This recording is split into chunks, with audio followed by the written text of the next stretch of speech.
Okay, I have the 1800 RPM motor now spinning the dual rotor motor generator.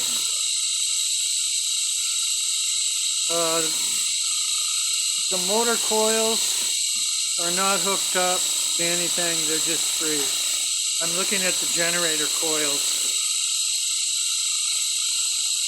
And they seem to fill up caps really well.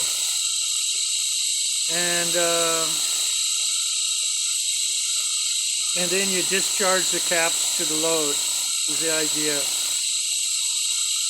So you could fill it up maybe 8 pulses and then boom, hit the load, or four pulses and then hit the load.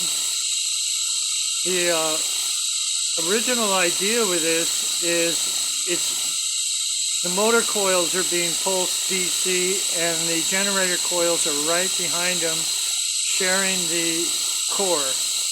So the flyback and any back EMF and any induction, like a linear transformer you could call it, is going to, every time you pulse the motor coils, you're going to be making all this power in the generator coils, in addition to what comes from spinning the magnets past the coils as you would in just a normal generator only. You're inducing the coils with the magnets going by. And so you get a combination of power coming out of the generator coils. So that's the idea, but I've been testing the generator coils without the motor coils being pulsed, just to see what's going on. Right now I have no offset between the rotors. It's just straight across rotors, magnets. The magnets are straight across from each other on the both rotors. There's no offset. And what I'm doing is I have a full wave bridge rectifier right here. And that fills up this cap here. And this is 810 microfarads worth of a cap. It's 330 volts maximum. I was filling with a single diode here, very fast diode, but right now I'm just doing a full wave bridge rectifier. And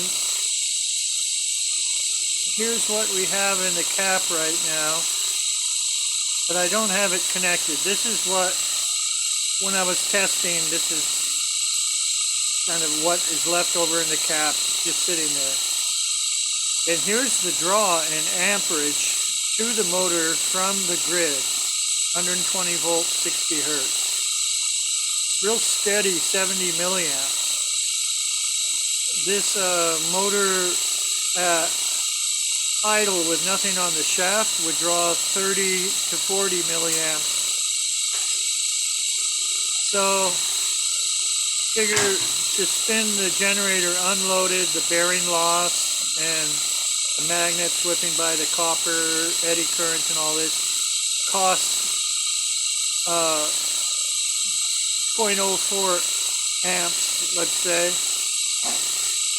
So that's about 4 or 5 watts it takes to spin this generator here, just to spin it. Okay, now watch, I'm going to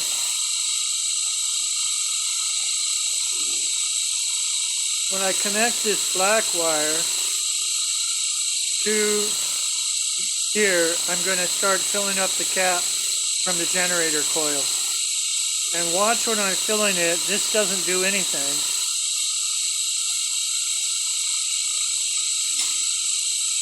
Okay, I'm filling it up. See, it's going up and up. 61, 62, 63. Okay, now I'm going to take this off. And I'm going to short it out.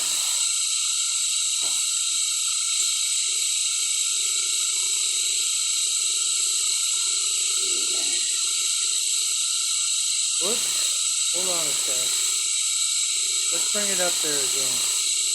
63. Let's just leave it connected. And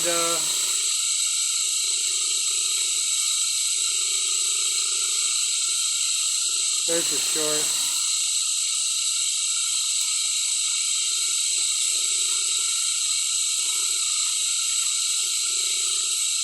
Watch the voltage here.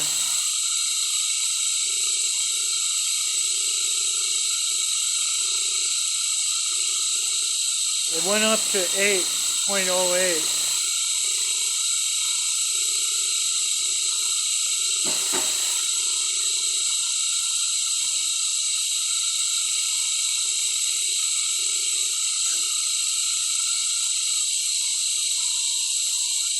So,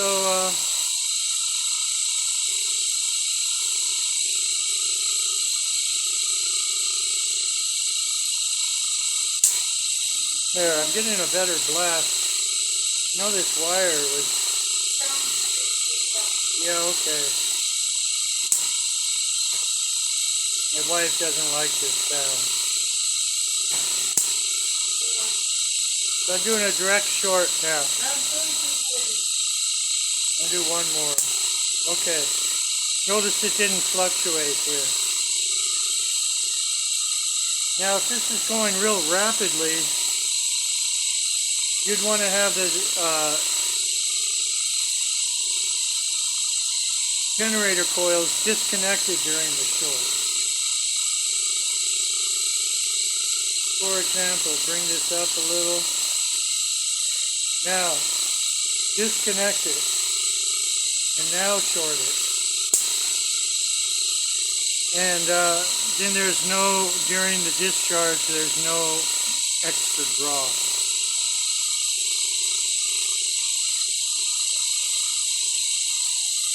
Okay, so what I want to do is put a scope on this. And also I want to take the run cap phase of the rotovertor motor,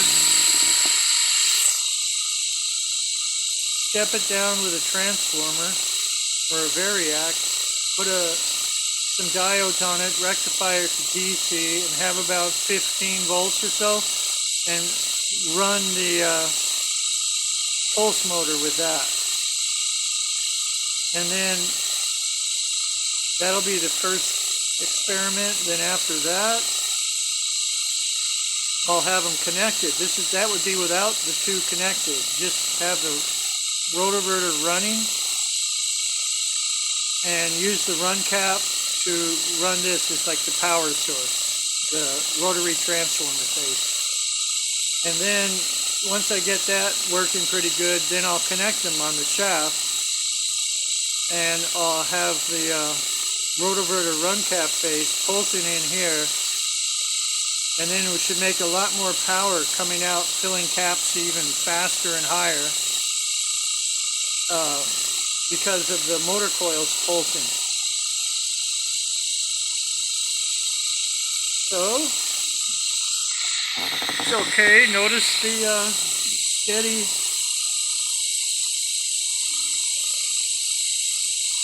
70 milliamps. That's pretty good. Okay, I'll call it a video now. Thanks for watching.